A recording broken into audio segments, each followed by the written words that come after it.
Roger had a good life. He wasn't in a rush to die by any means. But if he went today, he'd be more than satisfied by what he'd left behind. He had his first job at the age of 6, delivering papers around the neighborhood. He became accustomed to the routine, setting his alarm without fail for 5 o'clock in the morning, and never fell back asleep, not even for a minute. Roger loved being up before the world. He loved riding down the road, the whir of the tires being the only sound, with the exception of the occasional sprinkler. In that case, he would have to get off his bike and hand deliver the newspaper to the porch. He knew for a fact that the other paper boy couldn't be bothered to do that. And Roger took an immense sense of pride in his work ethic. It wasn't much, he knew, but he was only 6, and there was already so much he could do.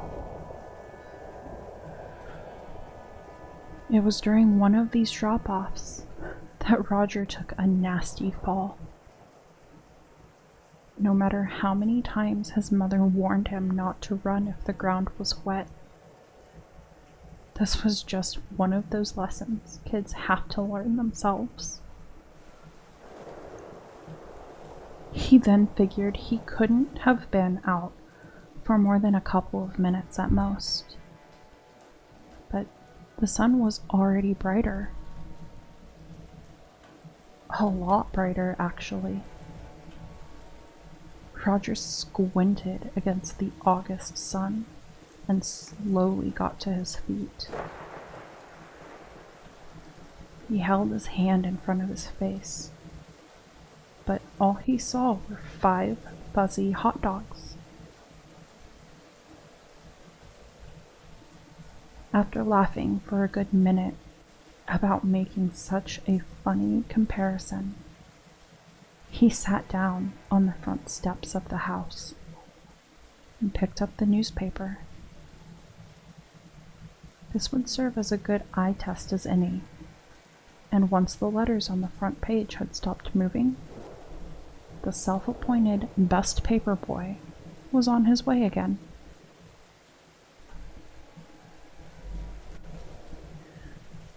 It was that job that instilled in Roger the discipline and hard work he carried with him throughout his life. He made sure to study hard, even when his friends were out playing, begging him to join them, because if you studied hard now, it would pay off later, and he could get into a good school, and if he got into a good school, he could get a good job. And if he could get a good job, he could make a lot of money. That's what Roger's dad did. So that's what Roger would do. And he did. He got good grades, extraordinary grades, in fact. The days gave way to weeks, which melted into years. And before he knew it, Roger had earned himself a generous scholarship to Princeton. Studying in college proved to be a lot more challenging. There were lots of parties, lots of drugs, and lots of girls. Still, he graduated at the top of his class.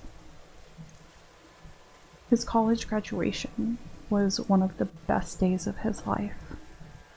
The sun was beating down on the graduates and their families. The glare from the reflection of the sun on the cars giving Roger a fair headache.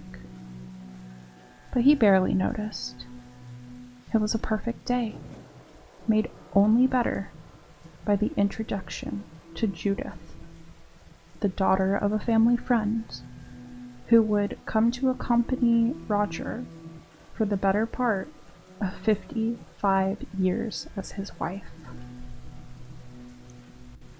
She gave him 2 beautiful daughters, and they gave him 4 beautiful grandchildren.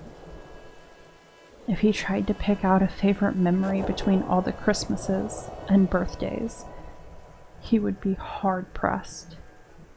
In fact, Roger had a hard time recalling any fully fleshed out memory for that matter. But he was 86 now, and those things tended to happen. The end of his life was nothing Roger was ever particularly afraid of. He knew it was a natural part of the cycle, the one thing that was unavoidable, and he refused to waste precious energy being scared of it. He was aware it was coming, though, and fast.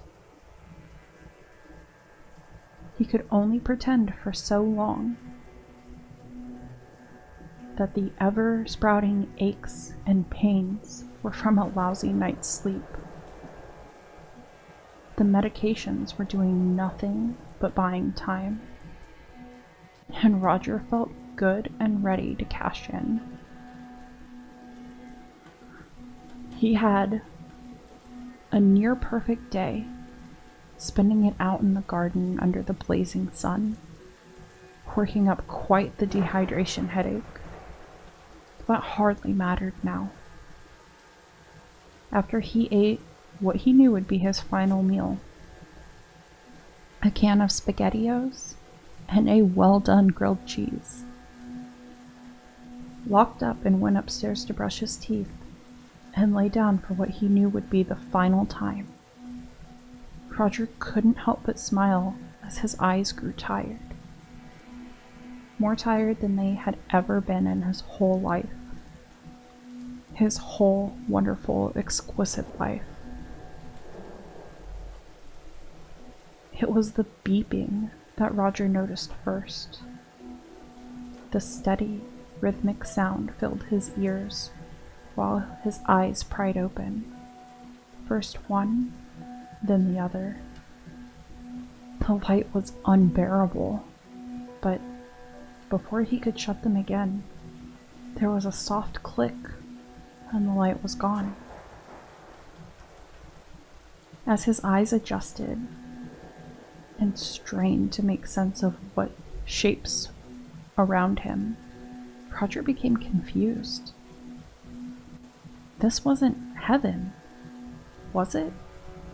He didn't think so. Heaven, he had always imagined, would be full of angels dressed in white cloths, bringing him as many hamburgers and ice cream sundaes as he could ever hope to eat. Heaven, he had always imagined, would be spent in the company of his beloved relatives, those he hadn't seen in years. And they would be happy and together forever and ever. If this was heaven, then he had been severely misled, because heaven was, in fact, nothing more than a small room that smelled like antiseptic. Roger's eyes darted around the tiny space and landed on the figure in white tending to the source of the beeping. An angel? No, a doctor. He noticed the panic in Roger's eyes and gave him a warm smile. "Hey, little buddy, you gave us quite a scare. Do you remember anything? You took quite a tumble in Mrs. Archer's driveway. Luckily she was awake and called the ambulance for you." Something was wrong.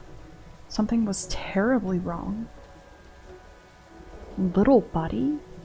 Roger opened his mouth to speak, but the doctor put a hand on Roger's leg.